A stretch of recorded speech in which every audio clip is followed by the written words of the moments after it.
À Paris, l'année 1841. Une époque où les apparences valaient plus que l'or et où les secrets s'échangeaient sous le couvercle des marmites. Installez-vous bien, car l'histoire que je m'apprête à vous raconter s'est déroulée juste derrière les lourdes portes d'un appartement chic, pas loin de la place Vendôme, là où l'air sentait bon l'argent frais et un peu trop les parfums capiteux. Notre histoire tourne autour de deux femmes. Il y avait d'abord Madame Élise de Valois, une dame de la bonne société, veuve depuis trop longtemps à son goût, avec une fortune confortable, mais sans enfant pour la distraire. Elle menait une vie calme, rythmée par les visites, les réceptions légères et surtout par l'excellence de sa table. Madame de Valois était une femme de goût et elle exigeait la perfection en toutes choses, surtout dans sa cuisine. Et puis il y avait Célestine. Célestine était la cuisinière. Une femme discrète, presque invisible, avec des mains qui tenaient plus de l'orfèvre que de la domestique. Elle avait 30 ans, un visage sans histoire et une efficacité redoutable. Célestine ne parlait pas beaucoup, elle observait. Et surtout, elle cuisinait comme personne à Paris. Ses bouillons redonnaient vie, ses sauces étaient des poèmes. Et même le plus simple des légumes devenait sous ses doigts une œuvre d'art. Célestine était le pilier silencieux de la maison de Valois. Elle savait que, dans ce monde, les domestiques sont interchangeables. Un mauvais plat, une insubordination, et hop, on se retrouve à la rue. Mais Célestine, elle, ne voulait pas juste rester. Elle voulait être indispensable. Elle voulait que Madame de Valois ne puisse plus respirer sans la saveur de ses plats. Et pour atteindre cette permanence, Célestine avait élaboré un plan lent, subtil, qui ne laissait aucune trace visible, mais qui attaquait la forteresse la plus intime de sa maîtresse, sa santé. Voyez-vous, Célestine était une cuisinière, mais elle était aussi une connaisseuse des plantes. Pas les grandes herbes médicinales que les apothicaires vendaient à prix d'or, non. Elle connaissait les petites sauvages, celles qui poussent au bord des chemins, celles que la loi n'interdit pas parce qu'elles sont considérées comme de simples mauvaises herbes ou des condiments oubliés. Elle savait qu'une dose infime, répétée jour après jour, pouvait ne pas tuer, mais pouvait transformer une personne saine en une ombre d'elle-même. Le but n'était pas l'assassinat. L'assassinat est bruyant, il attire la police, il met fin au confort. Le but de Célestine était la dépendance. Rendre Madame de Valois si faible, si anxieuse, si mal en point, qu'elle devrait se raccrocher à la seule chose qui lui apportait un semblant de soulagement, la nourriture de Célestine. Les premières semaines furent un simple test. Célestine commença par de petites quantités de poudres amères, mélangées à des épices fortes, souvent dans le potage du soir.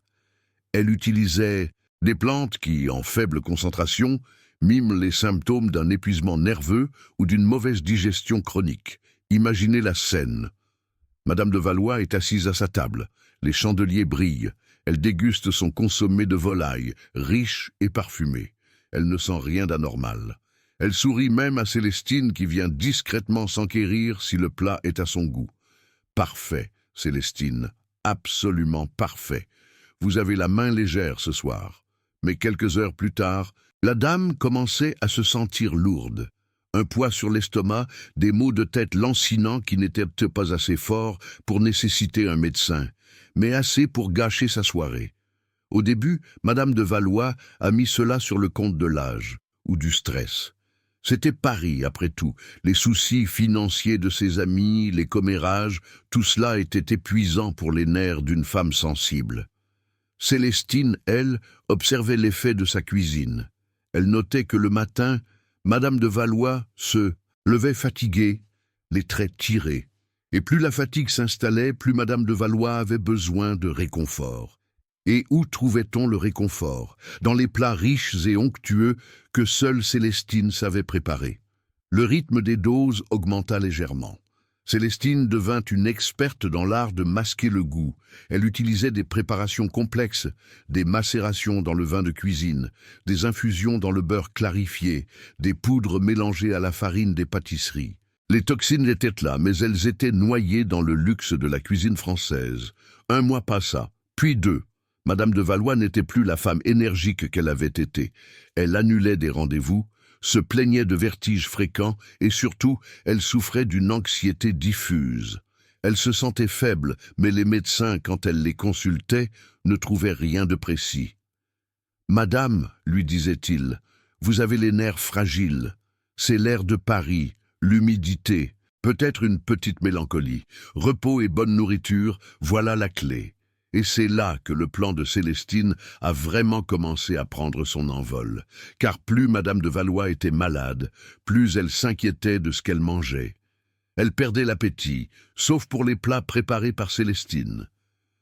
Étrangement, le seul moment où son estomac semblait accepter la nourriture, c'était lorsque Célestine l'avait préparée personnellement. « Célestine, lui demanda un jour Madame de Valois, les mains tremblantes, j'ai l'impression que si je mange autre chose que vos bouillons, je vais m'évanouir. Comment faites-vous pour que vos plats me soutiennent tant ?» Célestine baissa les yeux, l'air humble, presque pieux. « Madame, je ne fais rien d'extraordinaire, j'y mets juste mon cœur, et je veille à n'utiliser que les ingrédients les plus frais et les plus sains. C'est peut-être cela, madame, la simplicité. La simplicité. » Célestine souriait intérieurement. La simplicité, c'était la perfection du poison. Au bout de 6 mois, l'état de Madame de Valois était devenu une préoccupation sérieuse pour son entourage. Elle avait maigri, ses yeux avaient perdu leur éclat, et elle était sujette à des crises de larmes inexpliquées. Elle passait ses journées sur sa chaise longue, n'ayant la force que de donner des ordres à Célestine. Le docteur Dubois, un homme réputé pour sa science et sa moustache impeccable, fut appelé pour un examen approfondi. Il passa 1 heure à ausculter, impalpeur, poser des questions sur les humeurs, les rêves et les douleurs. Le verdict, comme toujours à cette époque où l'on comprenait mal les maladies chroniques, fut vague, mais terrible pour la patiente. « Madame de Valois, vous souffrez d'un épuisement nerveux profond. Votre système est à bout, il faut une convalescence stricte, pas de mondanité, pas de stress, et surtout, il faut reconstruire votre sang. Et là, mes amis, c'est le tournant décisif. » Le docteur Dubois se tourna vers Célestine, qui se tenait à l'écart, le visage grave et compatissant. « Ma chère Célestine, vous êtes la seule à pouvoir sauver madame. Il nous faut un régime d'une extrême précision. Des bouillons de santé 3 fois par jour, des viandes blanches doucement cuites, des légumes cuits à l'eau pour ne pas irriter l'estomac. Vous devez devenir le gardien de son assiette. Personne d'autre ne doit toucher à sa nourriture. » Célestine hocha la tête, un éclair de triomphe subtil traversant ses yeux que personne ne remarqua. Le médecin venait de lui donner, sans le savoir, l'autorisation officielle de contrôler la vie de sa maîtresse. Désormais, la maladie de Madame de Valois était la responsabilité de Célestine, et c'était exactement ce qu'elle voulait. Les 2 années qui suivirent furent une lente descente aux enfers pour Madame de Valois et une ascension triomphale pour Célestine. Madame de Valois devint une invalide. Elle ne quittait plus l'appartement que très rarement. La fatigue était permanente. Elle avait des jours où elle semblait aller un peu mieux, des jours où elle riait et pensait que la guérison était proche. C'étaient les jours où Célestine réduisait légèrement la dose. Et puis, il y avait les jours sombres, où la faiblesse était telle qu'elle ne pouvait pas lever la tête de l'oreiller. C'étaient les jours où Célestine augmentait la puissance de ses assaisonnements. Le plus étrange, c'était la nature de sa dépendance. Madame de Valois ne pouvait supporter que la présence de Célestine. Si une autre domestique tentait de lui apporter un verre d'eau ou une tisane, elle devenait irritable, soupçonneuse. « Non, appelez Célestine, elle seule sait comment faire. » Célestine était partout. Elle préparait la nourriture, elle la servait, elle aidait madame à se lever, elle la bordait le soir. Elle était devenue plus qu'une cuisinière. Elle était l'infirmière, la confidente, la geôlière invisible de Madame de Valois. Les amis qui venaient lui rendre visite, étaient choqués par sa pâleur. Ils chuchotaient entre eux « Pauvre Élise, elle se laisse mourir, c'est peut-être la solitude ». Mais quand il s'adressait à Célestine, celle-ci répondait toujours avec une douceur exemplaire. « Madame fait de son mieux, mais les nerfs sont si fragiles, je veille sur elle jour et nuit, croyez-moi, je ne la quitte pas. » Et c'était vrai. Célestine ne la quittait pas. Elle ne pouvait pas se le permettre. L'interruption du régime aurait non seulement révélé son stratagème, mais aurait aussi permis à Madame de Valois de retrouver ses forces, et donc son indépendance. Célestine avait calculé que pour maintenir sa maîtresse dans cet état de faiblesse chronique, elle devait veiller à ce que le corps soit toujours en lutte. La nourriture de Célestine était à la fois le poison et l'antidote temporaire. Le repas lui apportait les calories nécessaires pour survivre, mais les plantes toxiques l'empêchaient de se régénérer complètement. C'était un équilibre parfait, macabre et surtout indétectable par la science de 1841. Les symptômes étaient toujours les mêmes: fatigue, faiblesse musculaire, confusion mentale et un besoin impérieux de manger les plats de Célestine pour apaiser l'agitation intérieure. 3 années passèrent ainsi. 3 ans de soumission forcée de la part de la maîtresse et de contrôle absolu de la part de la domestique. Célestine n'avait plus peur d'être renvoyée. Elle était la seule à comprendre le régime de Madame. Elle était la seule à pouvoir la maintenir en vie dans cet état de survie précaire. Elle n'était plus payée pour cuisiner, elle était payée pour exister. L'appartement de Valois était devenu un royaume où la cuisinière régnait en maître. Elle donnait des ordres aux autres domestiques, elle gérait les comptes de la maison, car Madame de Valois était trop faible pour s'en occuper. Elle avait tout ce qu'elle désirait, la sécurité, le pouvoir, et la certitude que sa position était inattaquable. Mais le cœur humain est une chose étrange, même le cœur d'une empoisonneuse méthodique. À force de prendre soin de Madame de Valois, de la voir dépendre d'elle pour le moindre geste, Célestine avait commencé à développer un sentiment inattendu. Ce n'était pas de la pitié, non. C'était quelque chose de plus complexe, de plus dangereux pour son plan. C'était de l'affection. Madame de Valois, dans sa faiblesse, avait baissé toutes ses gardes. Elle s'était confiée à Célestine comme à personne d'autre. Elle lui racontait ses regrets, ses peurs, sa solitude. Elle la remerciait souvent avec une sincérité désarmante. « Célestine, vous êtes ma seule amie. Sans vous, je serais morte depuis longtemps. » Ces mots, simples et fragiles, résonnaient dans la tête de Célestine. Elle avait voulu le pouvoir, elle l'avait, mais en même temps, elle avait créé un lien émotionnel. Un soir de l'hiver 1844, alors que Madame de Valois était particulièrement faible, Célestine la souleva doucement pour l'aider à boire un peu de bouillon. La tête de Madame de Valois reposa un instant sur l'épaule de la cuisinière. « Vous êtes si bonne, Célestine » murmura Madame, les yeux mi-clos. À cet instant précis, Célestine sentit un pincement, un sentiment étrange, chaud et dérangeant. Elle se rendit compte que, si elle arrêtait les doses, si elle permettait à Madame de guérir, elle perdrait son pouvoir. Mais elle se rendit compte aussi que, si Madame mourait à cause d'une erreur de dosage, elle perdrait cette imprésence, cette personne qui dépendait entièrement d'elle. Le poison avait créé la dépendance chez la maîtresse, mais la dépendance avait créé une forme d'attachement chez la cuisinière. Et c'est là que le danger réel commença pour Célestine.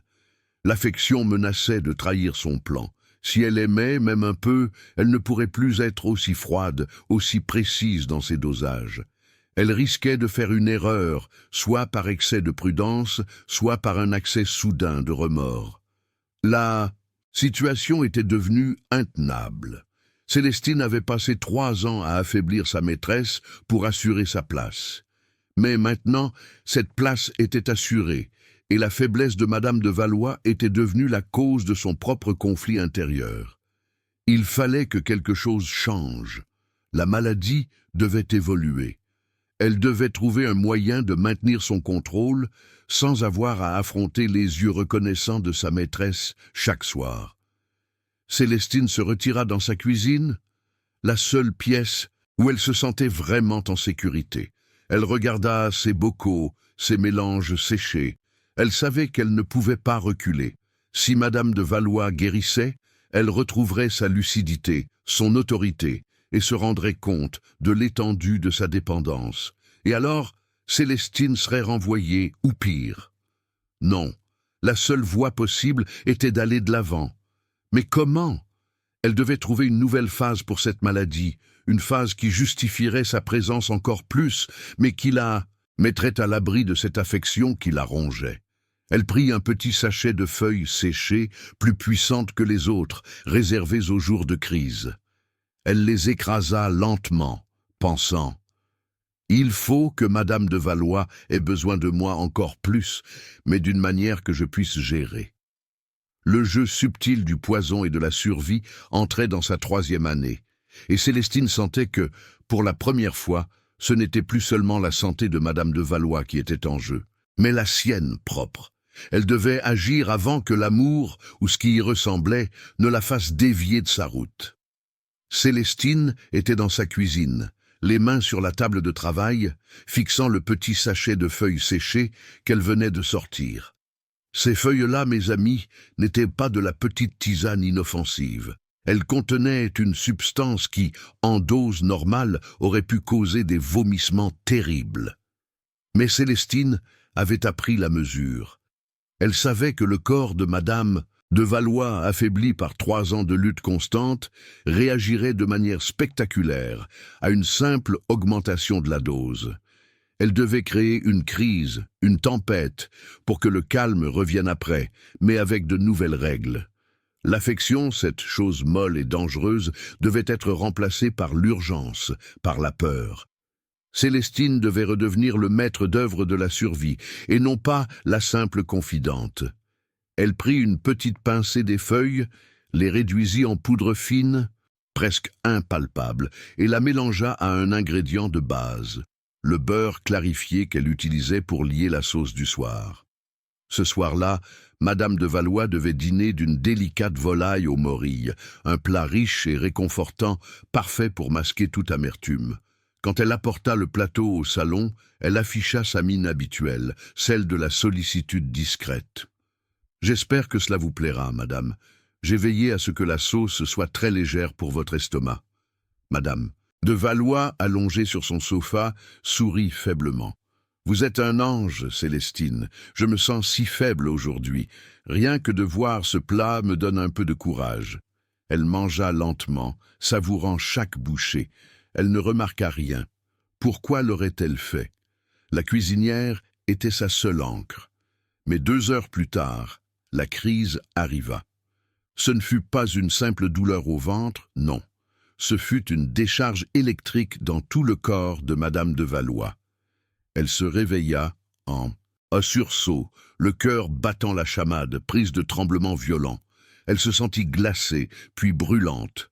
Elle tenta d'appeler Célestine, mais sa gorge était sèche et ses muscles refusaient d'obéir. Imaginez la panique.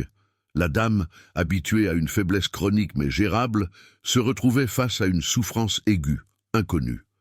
Célestine, qui dormait d'un sommeil léger dans sa petite chambre attenante, entra immédiatement. Elle ne montra aucune surprise, mais une terreur professionnelle. « Madame, mon Dieu, que se passe-t-il » Elle alluma la lampe à huile. Madame de Valois était livide, la sueur perlait sur son front et ses yeux roulaient dans leurs orbites comme si elle voyait des fantômes.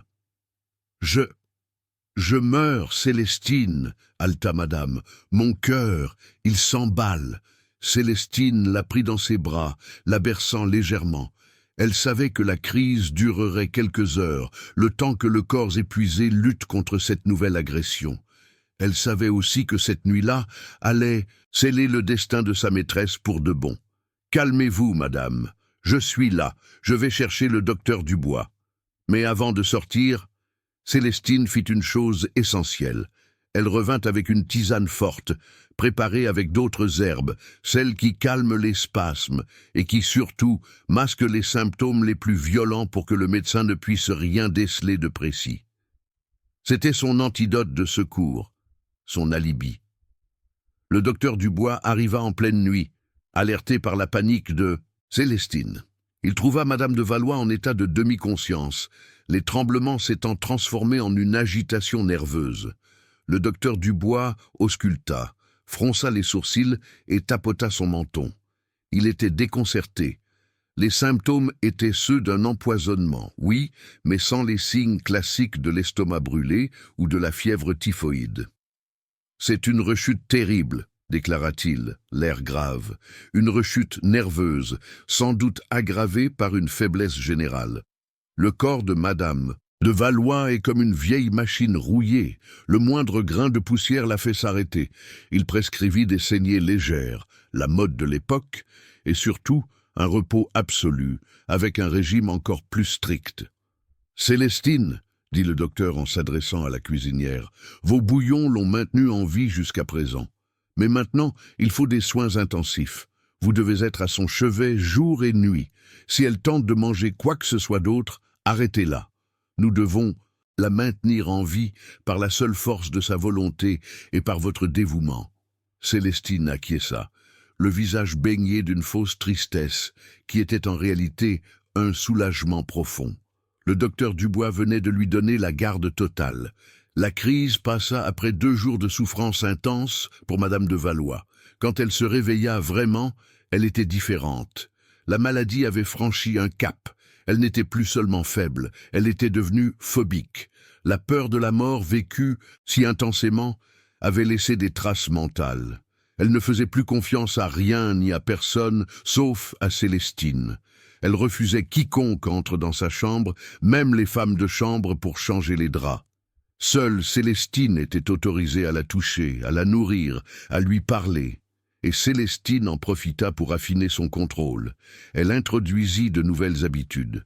Le matin, Madame de Valois devait boire une tisane de force, le poison léger. À midi, le bouillon de survie, le poison masqué dans la nutrition. Et le soir, avant de se coucher, Célestine lui donnait un élixir de sommeil, une dose plus forte, mais mélangée à des sédatifs légaux, pour s'assurer que les effets secondaires violents se produiraient pendant le sommeil et non pendant la journée. Ce nouveau régime était parfait. Madame de Valois était maintenant constamment dans un état de léthargie, entrecoupé de crises d'anxiété extrêmes.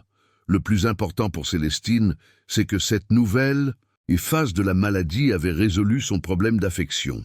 Madame de Valois, trop malade, trop paranoïaque, ne cherchait plus la conversation ou la confidence. Elle cherchait la survie. Elle voyait Célestine non plus comme une amie, mais comme son seul rempart contre la mort. « Célestine, » murmura Madame un après-midi les yeux hagards, « si jamais vous me quittez, je meurs. Vous le savez, n'est-ce pas ? » « Je ne vous quitterai jamais, Madame, » répondit Célestine d'une voix douce mais ferme. « Jamais !» C'était la vérité. Célestine était désormais enchaînée à sa maîtresse par la nécessité du soin, et Madame de Valois était enchaînée à Célestine par la peur. Les mois s'étirèrent. L'appartement de la place Vendôme devint un mausolée silencieux. Les amis de Madame de Valois, découragés par les rapports constants de rechutes nerveuses, cessèrent peu à peu leurs visites. Ils envoyaient des notes, des fleurs, mais ne se déplaçaient plus. La vie mondaine d'Élise de Valois était terminée. Célestine gérait tout, les finances, les fournisseurs, le linge, même la correspondance. Elle ouvrait les lettres, décidait lesquelles méritaient d'être lues à Madame, souvent aucune, et écrivait les réponses, toujours courtes, toujours signées d'une main tremblante simulée, mentionnant la faiblesse persistante de la dame. Elle avait atteint le sommet de son pouvoir. Elle était la gardienne d'un secret de 3 ans, et personne n'avait la moindre idée que la cuisinière était l'architecte de cette lente déchéance. Mais le pouvoir absolu, mes amis, a une saveur étrange. Célestine était en sécurité, mais elle s'ennuyait.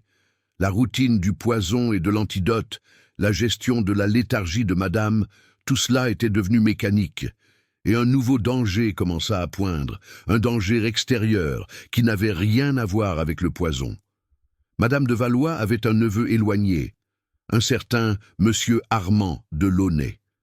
Un jeune homme, disons-le franchement, qui n'avait jamais eu beaucoup d'intérêt pour sa tante tant qu'elle était bien portante. Mais les rumeurs de la maladie persistante d'Élise de Valois commençait à circuler dans les cercles familiaux. Armand de Launay vivait à la campagne, menant une vie de petit nobliau sans fortune. Il flairait l'héritage. Un matin de printemps, Célestine reçut une lettre cachetée, portant le blason des Launay. La lettre annonçait que M. Armand de Launay, très inquiet de la santé de sa chère tante, prendrait le train pour Paris et viendrait lui rendre visite la semaine suivante, avec l'intention de rester pour veiller sur elle pendant sa convalescence. Célestine sentit une vague de froid dans le dos. Un étranger dans la maison. Un homme qui, par définition, ne dépendrait pas d'elle et qui pourrait observer, poser des questions ou pire, insister pour un second avis médical. Elle déchira la lettre et la jeta dans le feu de la cuisinière. Elle ne pouvait pas laisser Madame de Valois savoir que son neveu arrivait. La surprise, la nouvelle du changement, aurait pu provoquer une crise émotionnelle violente, mettant en danger la santé fragile de la dame. Non, il fallait gérer l'arrivée d'Armand de Launay. Célestine se mit à réfléchir. L'homme venait pour l'argent, c'était certain. Il fallait lui rendre l'accès à Madame de Valois difficile, voire impossible, sans éveiller les soupçons. Elle décida de préparer le terrain. Pendant les jours qui précédèrent l'arrivée du neveu, Célestine augmenta très légèrement la dose de son élixir de sommeil, juste assez pour que Madame de Valois soit dans un état de somnolence presque constant. Elle ne devait être éveillée que pendant de très courts moments, et seulement en présence de Célestine. Quand Armand de Launay arriva, il fut accueilli par une maison silencieuse et une cuisinière au visage fermé, vêtue de noir, qui ressemblait plus à une gardienne de prison qu'à une domestique. « Monsieur, bienvenue. Madame est très faible. Le docteur Dubois exige un silence absolu. » Armand de Launay, un homme élégant, avec une moustache fine et des manières polies, mais des yeux qui ne cachaient pas sa cupidité, fut visiblement agacé. « Ma chère tante, je suis venu de loin pour la voir. Je dois la réconforter. »« Vous la réconforterez en la laissant dormir, monsieur, » répondit Célestine, sans élever la voix, mais avec une autorité qui surprenait. Sa vie ne tient qu'à un fil. Le moindre choc pourrait l'emporter. Armand insista, bien sûr. Il était venu pour évaluer l'état de sa tante et s'assurer que son héritage était bien sécurisé. Célestine accepta finalement de le laisser entrevoir Madame de Valois, mais sous surveillance stricte. Elle prépara la scène. Elle ouvrit doucement la porte de la chambre. La pièce était sombre, les rideaux tirés. Madame de Valois était allongée, pâle, presque transparente, entourée de coussins et de couvertures. Elle respirait faiblement. Célestine s'approcha doucement. « Madame, » murmura-t-elle. « Monsieur Armand est là. » Tournant vers la cuisinière. Madame de Valois ouvrit les yeux avec difficulté. Est-ce l'heure du bouillon? Ses pupilles étaient dilatées par que pour Célestine, et son regard semblait errer dans le vide. Une interruption.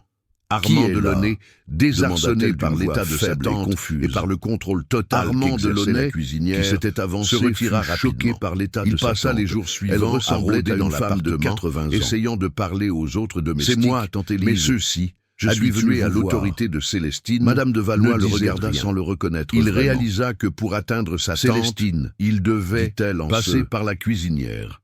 Un soir, il essaya de soudoyer Célestine. Il l'intercepta dans le couloir, un petit sac de pièces d'or à la main. « Célestine, vous êtes dévouée, je le vois, mais vous travaillez trop dur. Si vous me permettez de passer un peu de temps seul avec ma tante pour discuter de ses affaires, je pourrais vous récompenser généreusement. » Célestine regarda l'or. Elle avait déjà accès au compte de madame, mais l'or était toujours tentant. Elle se rappela cependant ce qui était en jeu. Son pouvoir. « Monsieur, je ne peux pas. Je suis le gardien de la santé de madame. Le docteur est formel. Pas de stress, pas de discussion d'affaires. Et je ne suis pas à vendre. Mon devoir est auprès de madame. » Armand de Launay rangea l'or, le visage sombre. Il comprit que cette cuisinière était l'obstacle. Il ne pouvait ni la renvoyer, il n'en avait pas l'autorité, ni la contourner. Il décida de rester quelques jours de plus, observant Célestine comme un chat observe une souris. Il remarqua des choses étranges. Il remarqua que Célestine ne prenait jamais de repas avec les autres domestiques. Elle mangeait toujours seule, dans sa cuisine, goûtant parfois les plats de madame, mais jamais ceux qu'elle préparait pour elle-même.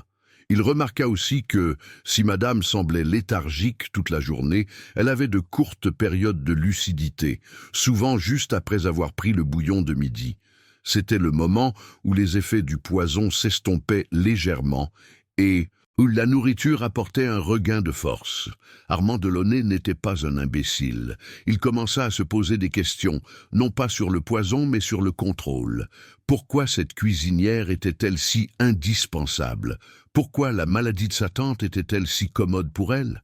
Son intuition lui souffla que Célestine n'était pas une simple gardienne. Elle était une usurpatrice.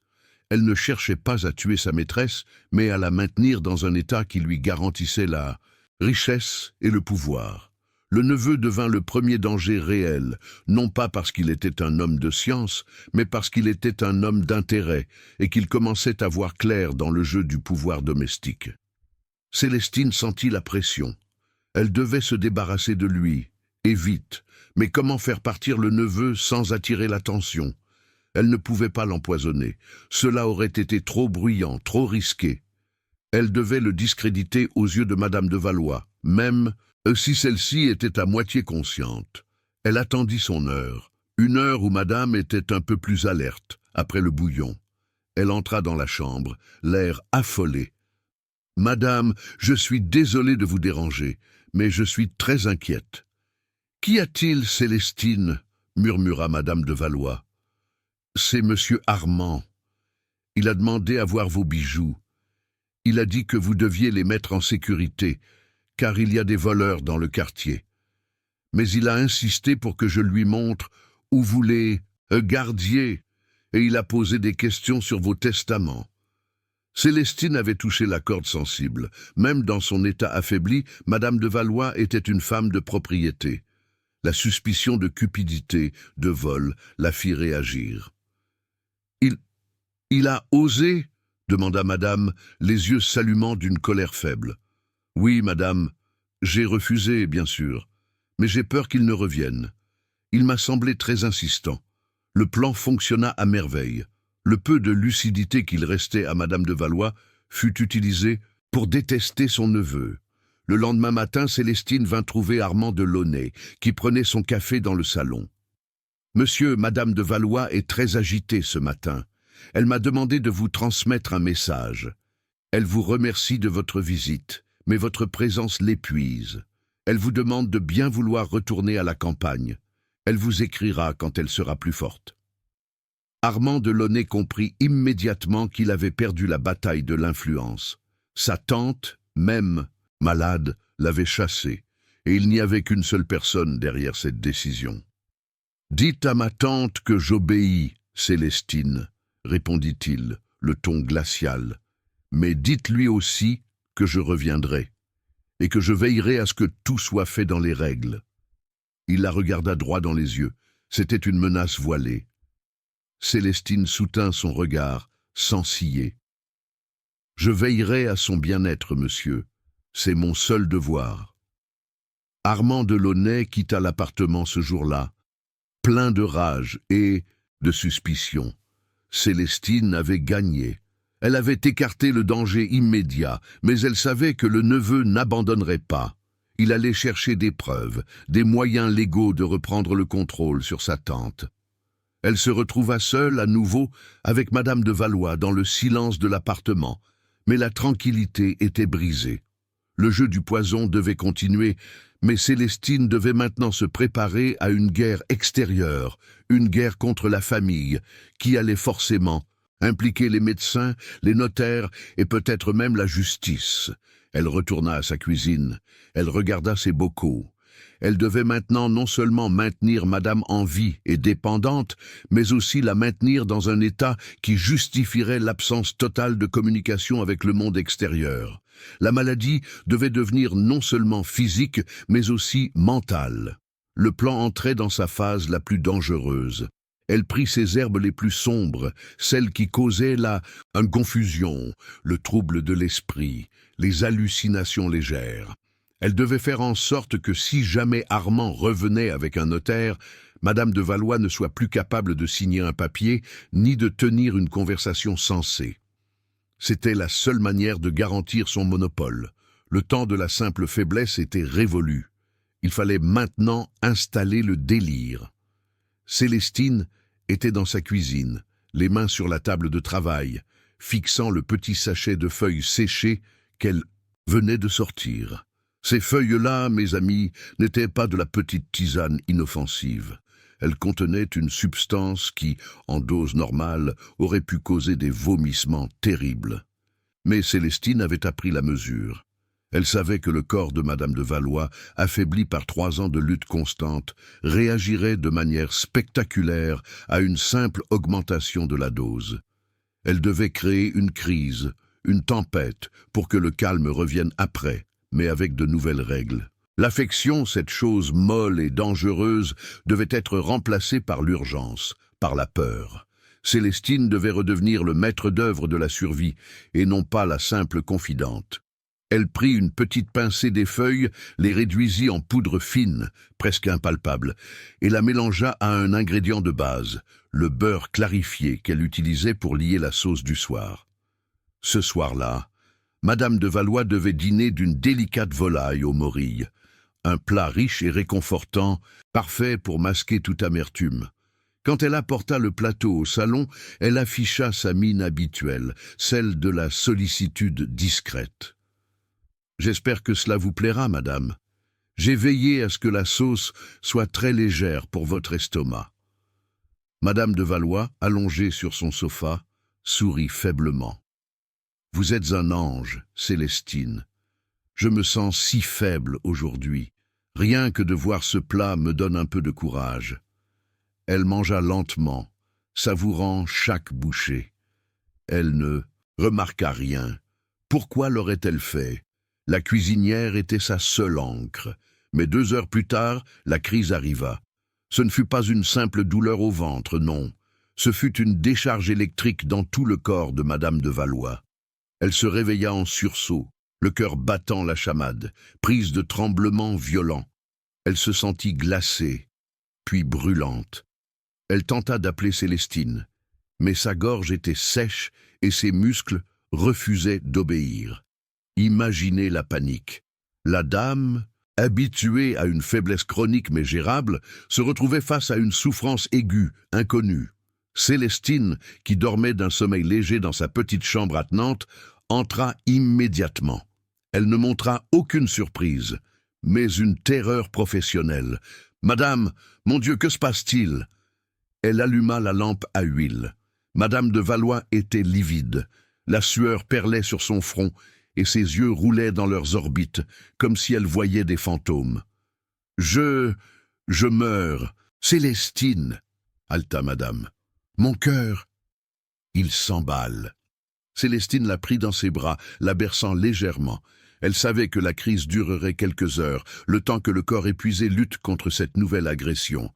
Elle savait aussi que cette nuit-là allait sceller le destin de sa maîtresse pour de bon. « Calmez-vous, madame, je suis là. Je vais chercher le docteur Dubois. » Mais avant de sortir, Célestine fit une chose essentielle. Elle revint avec une tisane forte, préparée avec d'autres herbes, celles qui calment les spasmes et qui surtout masquent les symptômes les plus violents pour que le médecin ne puisse rien déceler de précis. C'était son antidote de secours, son alibi. Le docteur Dubois arriva en pleine nuit, alerté par la panique de Célestine.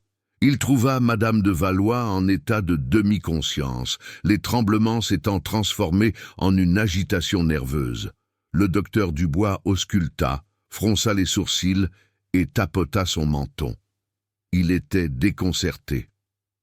Les symptômes étaient ceux d'un empoisonnement, oui, mais sans les signes classiques de l'estomac brûlé ou de la fièvre typhoïde.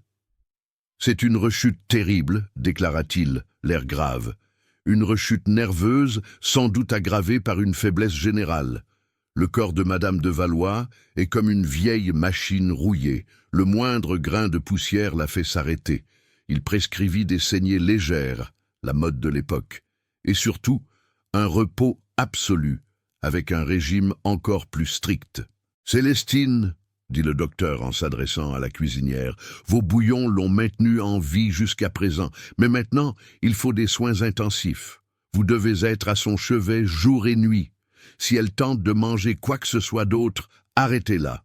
Nous devons la maintenir en vie par la seule force de sa volonté et par votre dévouement. » Célestine acquiesça, le visage baigné d'une fausse tristesse, qui était en réalité un soulagement profond. Le docteur Dubois venait de lui donner la garde totale.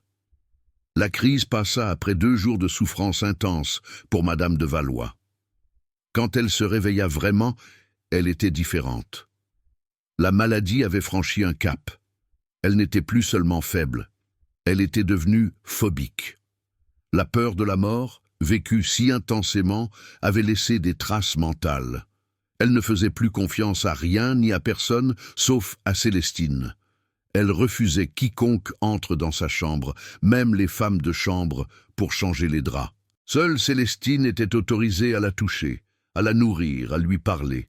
Et Célestine en profita pour affiner son contrôle. Elle introduisit de nouvelles habitudes. Le matin, Madame de Valois devait boire une tisane de force, le poison léger. À midi, le bouillon de survie, le poison masqué dans la nutrition.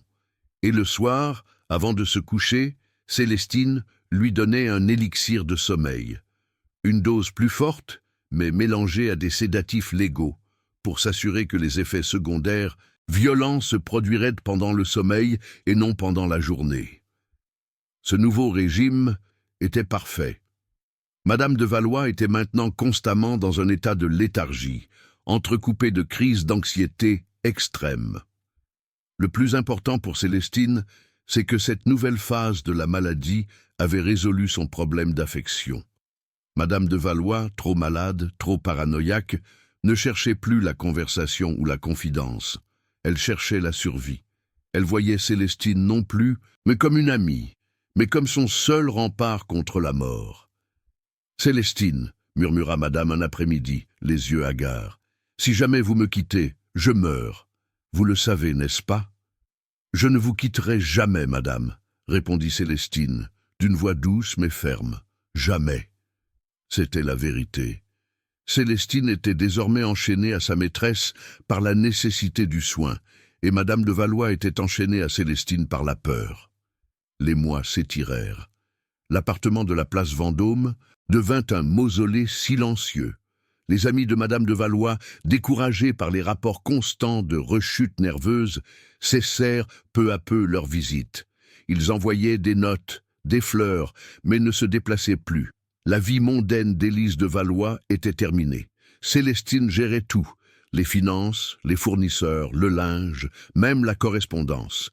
Elle ouvrait les lettres, décidait lesquelles méritaient d'être lues à Madame, souvent aucune, et écrivait les réponses, toujours courtes, toujours signées d'une main tremblante, simulée, mentionnant la faiblesse persistante de la dame. Elle avait atteint le sommet de son pouvoir.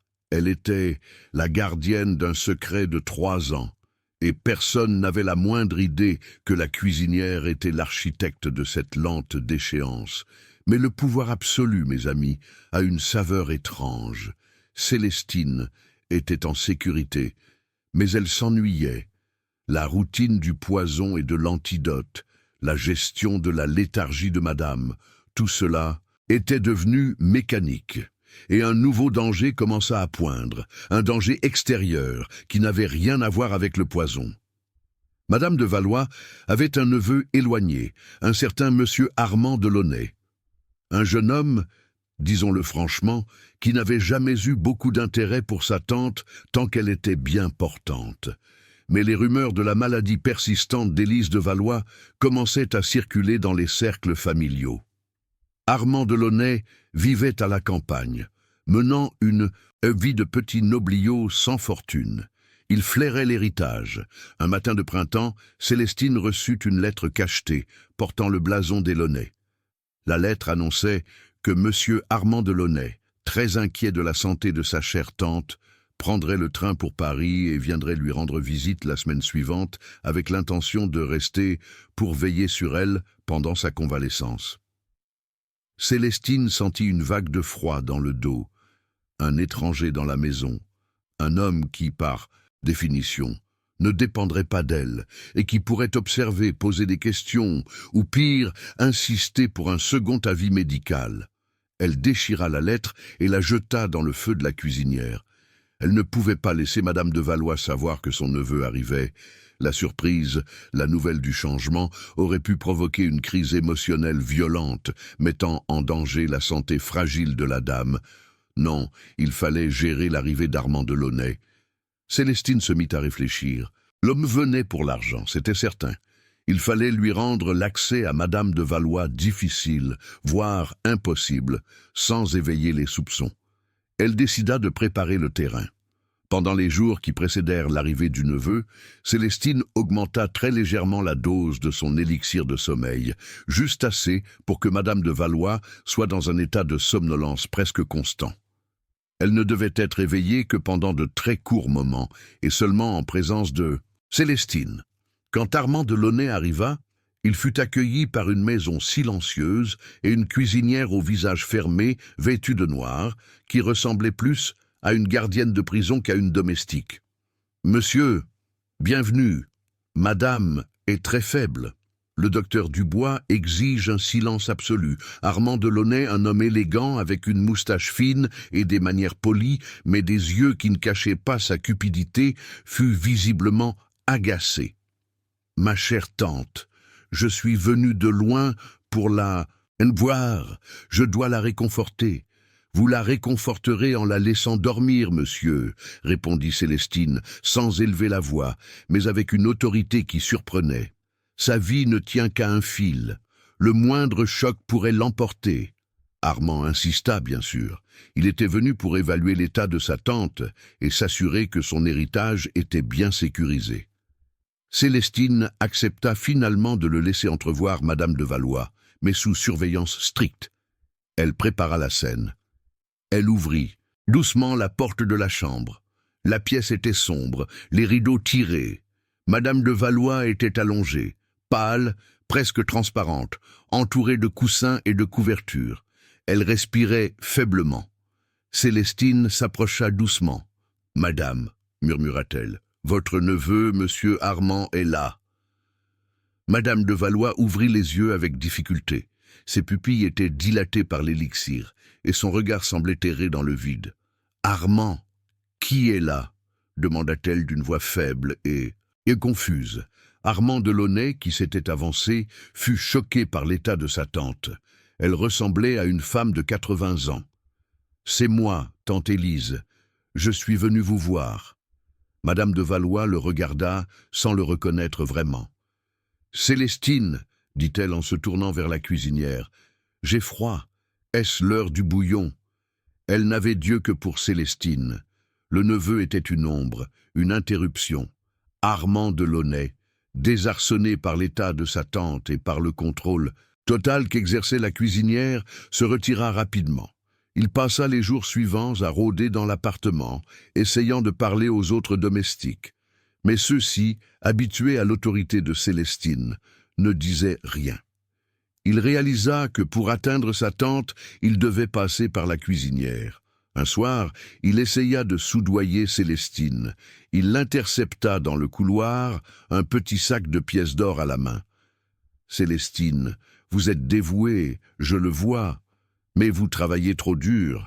Si vous me permettez de passer un peu de temps seul avec ma tante pour discuter de ses affaires, je pourrais vous récompenser généreusement. » Célestine regarda l'or. Elle avait déjà accès au compte de madame, mais l'or était toujours tentant. Elle se rappela cependant ce qui était en jeu, son pouvoir. « Monsieur, je ne peux pas. Je suis le gardien de la santé de madame. Le docteur est formel, pas de stress, pas de discussion d'affaires. Et je ne suis pas à vendre. Mon devoir est auprès de madame. » Armand Delaunay rangea l'or, le visage sombre. Il comprit que cette cuisinière était l'obstacle. Il ne pouvait ni la renvoyer, il n'en avait pas l'autorité, ni la contourner. Il décida de rester quelques jours de plus, observant Célestine comme un chat observe une souris. Il remarqua des choses étranges. Il remarqua que Célestine ne prenait jamais de repas avec les autres domestiques. Elle mangeait toujours seule, dans sa cuisine, goûtant parfois les plats de madame, mais jamais ceux qu'elle préparait pour elle-même. Il remarqua aussi que, si madame semblait léthargique toute la journée, elle avait de courtes périodes de lucidité, souvent juste après avoir pris le bouillon de midi. C'était le moment où les effets du poison s'estompaient légèrement et où la nourriture apportait un regain de force. Armand Delaunay n'était pas un imbécile. Il commença à se poser des questions, non pas sur le poison, mais sur le contrôle. Pourquoi cette cuisinière était-elle si indispensable ? Pourquoi la maladie de sa tante était-elle si commode pour elle ? Son intuition lui souffla que Célestine n'était pas une simple gardienne. Elle était une usurpatrice. Elle ne cherchait pas à tuer sa maîtresse, mais à la maintenir dans un état qui lui garantissait la richesse et le pouvoir. Le neveu devint le premier danger réel, non pas parce qu'il était un homme de science, mais parce qu'il était un homme d'intérêt, et qu'il commençait à voir clair dans le jeu du pouvoir domestique. Célestine sentit la pression. Elle devait se débarrasser de lui, et vite. Mais comment faire partir le neveu sans attirer l'attention ? Elle ne pouvait pas l'empoisonner. Cela aurait été trop bruyant, trop risqué. Elle devait le discréditer aux yeux de Madame de Valois, même si celle-ci était à moitié consciente. Elle attendit son heure. Une heure où Madame était un peu plus alerte, après le bouillon. Elle entra dans la chambre, l'air affolé. « Madame, je suis désolée de vous déranger, mais je suis très inquiète. Qu'y a-t-il, Célestine ?» murmura Madame de Valois. « C'est Monsieur Armand. Il a demandé à voir vos bijoux. Il a dit que vous deviez les mettre en sécurité, car il y a des voleurs dans le quartier. Mais il a insisté pour que je lui montre où vous les gardiez. Et il a posé des questions sur vos testaments. » Célestine avait touché la corde sensible. Même dans son état affaibli, Madame de Valois était une femme de propriété. La suspicion de cupidité, de vol, la fit réagir. « Il a osé ?» demanda Madame, les yeux s'allumant d'une colère faible. « Oui, Madame, j'ai refusé, bien sûr, mais j'ai peur qu'il ne revienne. Il m'a semblé très insistant. » Le plan fonctionna à merveille. Le peu de lucidité qu'il restait à Madame de Valois fut utilisé pour détester son neveu. Le lendemain matin, Célestine vint trouver Armand Delaunay, qui prenait son café dans le salon. « Monsieur, Madame de Valois est très agitée ce matin. Elle m'a demandé de vous transmettre un message. Elle vous remercie de votre visite, mais votre présence l'épuise. Elle vous demande de bien vouloir retourner à la campagne.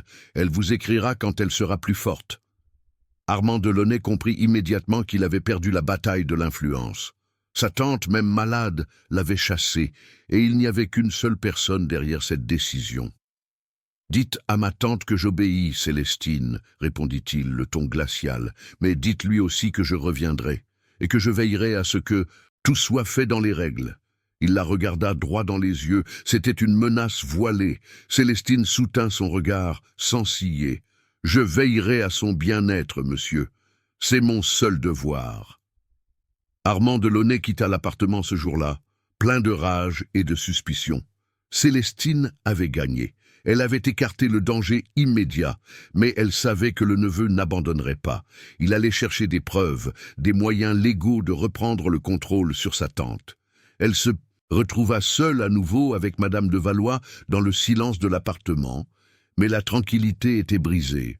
Le jeu du poison devait continuer, mais Célestine devait maintenant se préparer à une guerre extérieure, une guerre contre la famille, qui allait forcément impliquer les médecins, les notaires et peut-être même la justice. Elle retourna à sa cuisine. Elle regarda ses bocaux. Elle devait maintenant non seulement maintenir Madame en vie et dépendante, mais aussi la maintenir dans un état qui justifierait l'absence totale de communication avec le monde extérieur. La maladie devait devenir non seulement physique, mais aussi mentale. Le plan entrait dans sa phase la plus dangereuse. Elle prit ses herbes les plus sombres, celles qui causaient la confusion, le trouble de l'esprit, les hallucinations légères.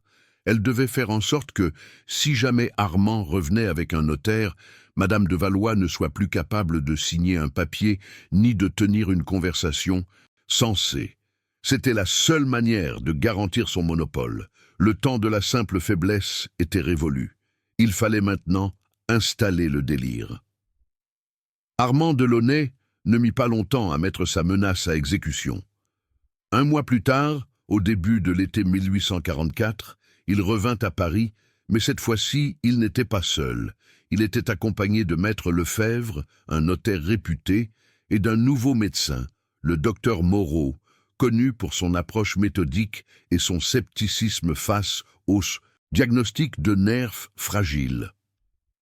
Célestine, qui s'attendait à cette contre-attaque, avait préparé le terrain avec une précision chirurgicale. Pendant ce mois, elle avait augmenté les doses d'herbes qui affectèrent la mémoire et la perception. Madame de Valois était désormais dans un état de confusion presque permanent. Elle parlait à voix basse à des personnes invisibles et ses souvenirs de la veille s'effaçaient rapidement. Quand le trio se présenta à la porte, Célestine les accueillit dans le salon, le visage grave et résigné. « Messieurs, je vous en prie, ne faites pas de bruit. Madame est très faible. » Armand s'avança, l'air autoritaire. « Célestine, cette fois-ci, nous ne sommes pas ici pour une simple visite de courtoisie. Le docteur Moreau doit examiner ma tante, et maître Lefebvre doit s'assurer qu'elle est bien en mesure de gérer ses affaires. Nous craignons que son état ne nécessite une mise sous tutelle. » Célestine baissa la tête, l'air désolé. « Monsieur, je comprends. Et votre inquiétude. Mais je dois vous prévenir, l'esprit de madame est très perturbé ces derniers temps. Le docteur Moreau, un homme sec avec des lunettes d'or, ne prêta aucune attention à la cuisinière. Il s'était déjà fait une opinion. Cette femme contrôlait tout, et il était là pour découvrir la vérité. Ils entrèrent dans la chambre de madame de Valois. La scène était encore plus frappante que la première fois. La dame était assise dans son lit, mais elle semblait absente. Le docteur Moreau s'approcha pour l'ausculter, mais madame de Valois se recroquevilla, effrayée. « Ne me touchez pas. Vous êtes les espions du roi. Où est Célestine ? Célestine, chassez ces hommes. Ils veulent prendre mes souliers. » Célestine s'approcha doucement, posant une main réconfortante sur le front de sa maîtresse. « Ce ne sont que des visiteurs, madame. Ils ne vous veulent aucun mal. » Madame de Valois se calma un instant, accrochée à la main de Célestine comme à une bouée de sauvetage. Le docteur Moreau, perplexe, effectua un examen rapide. Physiquement, elle était faible, terriblement faible, mais sans signes évidents d'une maladie organique connue. Ses paroles, cependant, étaient incohérentes. Il se tourna vers maître Lefebvre. « Maître, il est clair que madame de Valois souffre d'une aliénation mentale grave, aggravée par un épuisement physique chronique. Elle est incapable de comprendre la nature d'un document légal, et encore moins de le signer. » Armand Delaunay, livide, tenta d'intervenir. « Mais docteur, cela ne dure que depuis quelques semaines. Avant, elle était seulement faible. »« Monsieur, » répondit le docteur Moreau, froidement, « l'esprit est la première chose à céder quand le corps est à bout. Je confirme l'incapacité. » Maître Lefebvre hocha la tête, sortant son carnet. La voie était désormais ouverte pour la mise sous tutelle, mais c'est là que le plan de Célestine atteignit sa perfection diabolique. La question de la tutelle se posa. Armand voulait être le tuteur légal pour gérer la fortune, mais il y avait un problème de taille, la survie d'Élise de Valois. Le docteur Moreau, bien que suspicieux de Célestine, était un homme de science. Il avait vu la panique de madame de Valois lorsque les étrangers s'approchaient.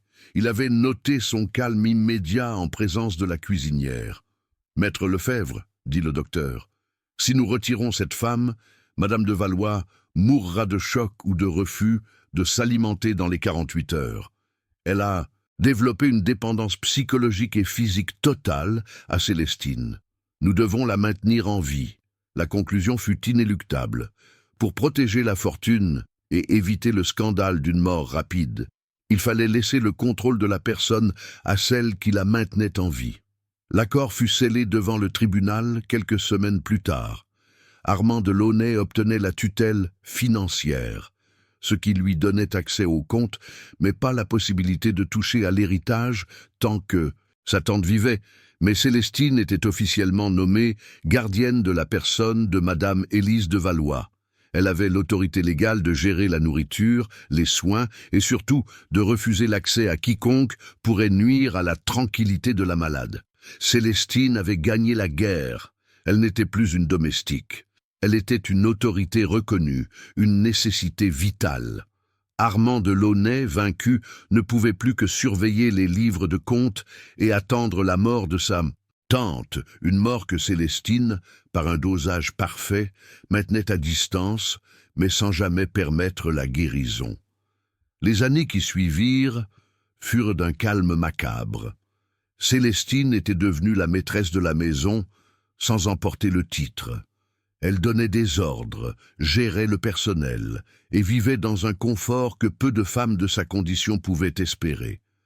Elle continuait son travail méticuleux, le poison léger le matin, le poison masqué à midi, le sédatif, confusion le soir. Jour après jour, la même routine.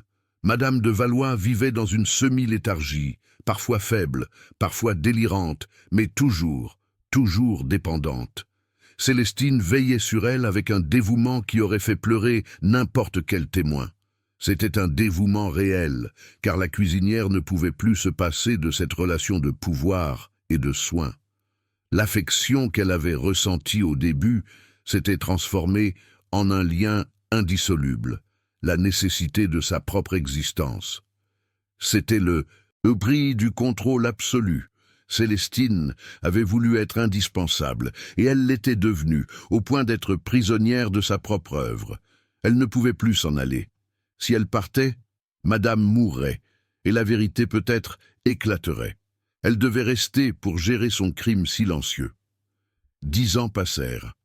En 1854, l'appartement de la place Vendôme était une capsule temporelle. Madame de Valois était vieille, les traits tirés, ses cheveux blancs.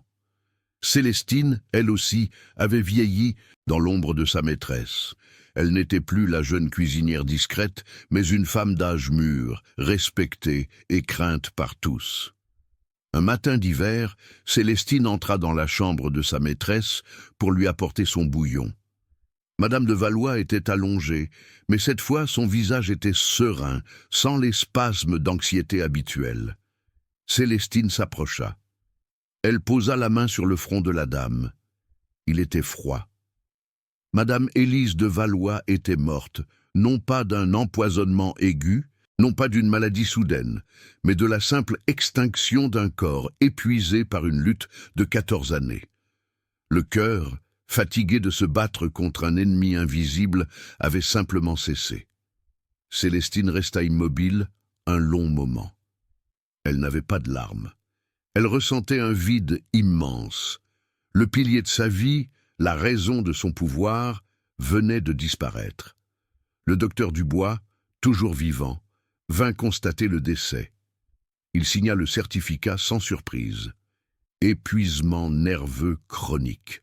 Personne ne demanda d'autopsie. La maladie de Madame de Valois était connue de tous à Paris.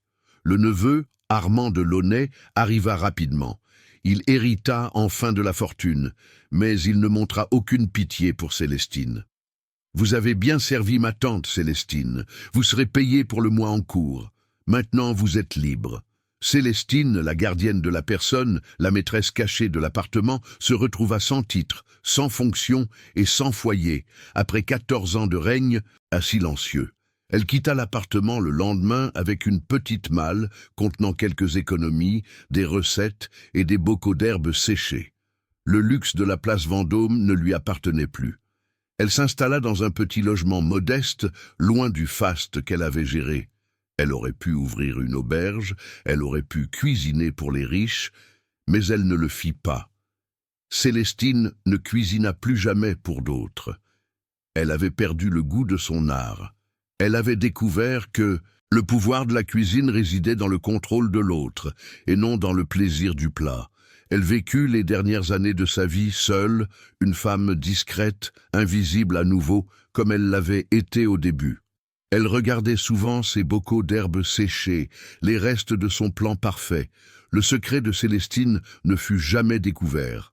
Le crime était parfait, car il n'y avait pas de cadavre empoisonné, seulement une vie lentement éteinte, parce que le monde appelait la faiblesse, nerveuse. Et c'est ainsi que l'histoire de la cuisinière, qui affaiblit sa maîtresse sans laisser de traces, s'achève. Non pas par la justice ou la prison, mais par le silence et la solitude, le prix amer de la dépendance forcée. Elle avait obtenu la permanence qu'elle désirait, mais elle avait fini par être la seule à se souvenir de l'horrible ingrédient qui avait rendu ses plats si indispensables. Et pour Célestine, ce fut la seule et suffisante punition.